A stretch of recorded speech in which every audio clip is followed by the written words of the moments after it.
자, 여러분 안녕하세요. 오늘은요, 폐혈증일 때 콩팥 기능이 떨어지는 이유에 대해서 말씀드리도록 하겠습니다. 자, 폐혈증일 때 이 콩팥 기능이 떨어진다는 것은 잘 알려진 사실이에요. 근데 이제 이걸 지금까지 어떻게 설명을 해왔는지를 먼저 말씀을 드릴게요. 자, 지금까지는 이 폐혈증이 오잖아요. 그러면은 산화질소라고 하는 물질이 우리 몸에 증가를 하게 됩니다. NO죠. 이 물질은 어떤 역할을 하냐면 우리 몸의 혈관을 확장시키는 역할을 해요. 혈관. 혈관이 요만했다면 이렇게. 자, 혈관이 이렇게 늘어나면 어떤 일이 일어나요?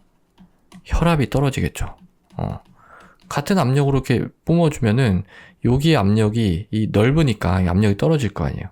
자, 혈압이 떨어지는 건 우리 몸에서 굉장히 위험한 상황입니다. 그래서 이제 이게 폐혈증성 쇼 이렇게 되는 거예요. 쇼. 혈압이 떨어지는 거는 쇼크라고 해요. 그럼 우리 몸이 가만히 있느냐? 그렇지 않습니다. 가만히 당하고 있지 않아요. 보상작용을 합니다. 혈압을 어떻게든 올리기 위한 보상작용을 해요. 대표적인 게 이제 교감신경계 또는 뭐 레닌, 안지오텐신 뭐 이런 것들 또는 바소프레신 여러 가지. 그러니까 이런 작용을 통해서 어떻게든 혈압을 올리려고 합니다. 근데 이런 보상작용으로 인해서 어떤 일이 발생하냐면 혈관이 수축을 하게 되죠. 혈관이 수축을 하게 돼요. 이제 그게 콩팥 혈관이 수축을 하게 되면 콩팥에서의 혈류가 감소하겠죠. 그러면은 콩팥의 혈류가 떨어지니까 사구체 여과율, 콩팥에서 걸러지는 양도 감소를 하게 되겠죠. 이게 결국은 콩팥 기능이 떨어지는 거거든요. 콩팥 기능이라는 게 결국은 GFR입니다. 그래서 이제 콩팥 기능이 떨어지게 된다. 이렇게 지금까지 이제 설명을 해왔어요. 이 논리가 일견 맞는 것 같고, 뭐, 이걸 뒷받침하는 증거도, 많이 있습니다. 그런데, 이제, 서서히 다른 이야기가 나오기 시작하는 거예요. 이거에 의문을 품는 사람들이 생기는 거죠.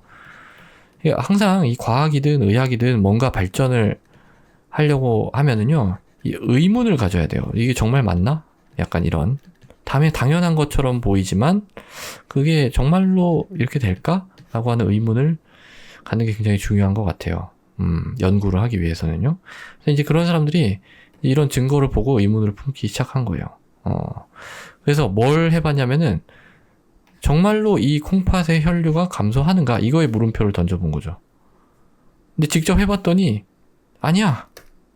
그러니까 이 콩팥의 혈류를 직접 재본 거예요. 폐혈증 때.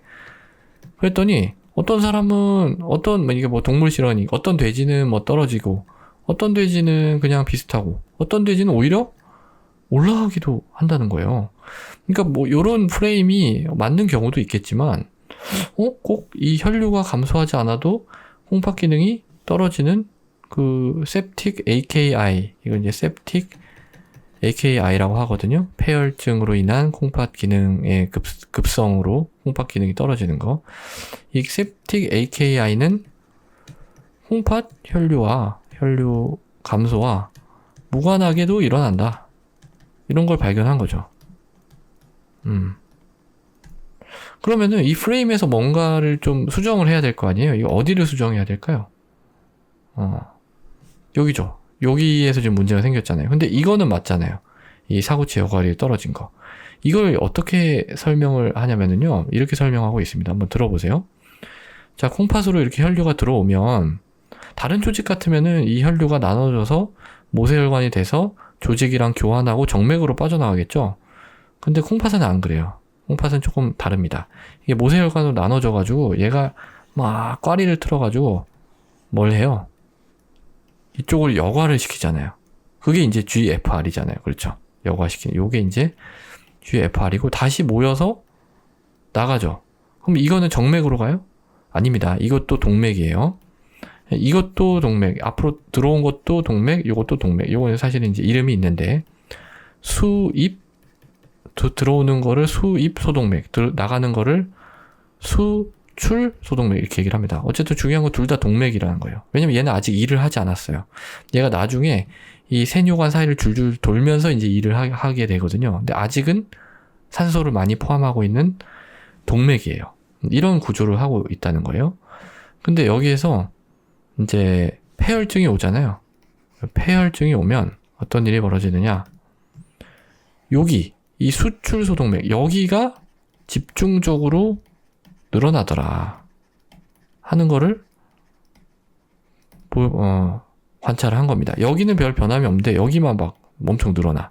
이걸 이제 이 수출소동맥 영어로 이제 efferent arteriol이라고 하거든요.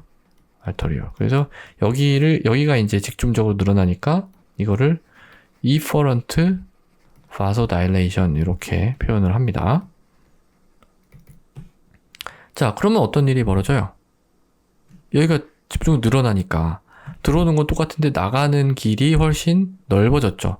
그럼 여과가 잘 될까요? 예, 여기에 압력이 떨어지겠죠. 아무래도 여기가 길이 넓어지니까 나가려고 하지 힘들게 여과하려고 안 할 거 아니에요. 그렇죠.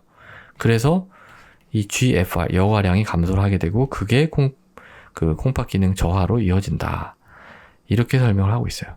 예, 단순히 이 콩팥 혈류가 감소하는 게 아니라 뭐냐면 이거는 어떤 그 콩팥 시스템 안에서 이 혈류의 어떤 장애 그렇게 좀 얘기를 할 수가 있겠죠. 이게 한국말로 잘 안 되네. 이거 영어로는 macrovascular disturbance 이렇게 얘기를 합니다. 근데 이것들은 다 큰 혈관이기 때문에 모세혈관은 아니기 때문에 macrovascular 뭔가 disturbance 장애가 일어나기 때문에 콩팥 기능이 떨어지는 것이다. 자, 이거는 하나의 설명에 불과해요. 이게 뭐 이걸로 다 설명할 수 있는 건 아닙니다. 여러 가지 설명 중에 하나에 불과하고요. 다른 굉장히 그러니까 폐혈증에 의해서 콩팥 기능이 떨어지는 아주 많은 그 어떤 설명 중에 하나일 뿐이에요. 이 외에도 엄청 많은데 그게 하나하나가 다 자세히 살펴볼 가치가 있거든요. 그래서 그걸 추후에 하나씩 좀 살펴보도록 하겠습니다. 자, 그래서 오늘은요, 이 폐혈증일 때 콩팥 기능이 떨어지는 이유에 대해서 말씀을 드리면서 지금까지의 생각에 대해서 의문을 제기하고 이 macrovascular disturbance라고 하는 개념으로 일부 설명할 수 있는 부분에 대해서 말씀을 드려봤습니다. 오늘도 경청해 주셔서 대단히 감사합니다.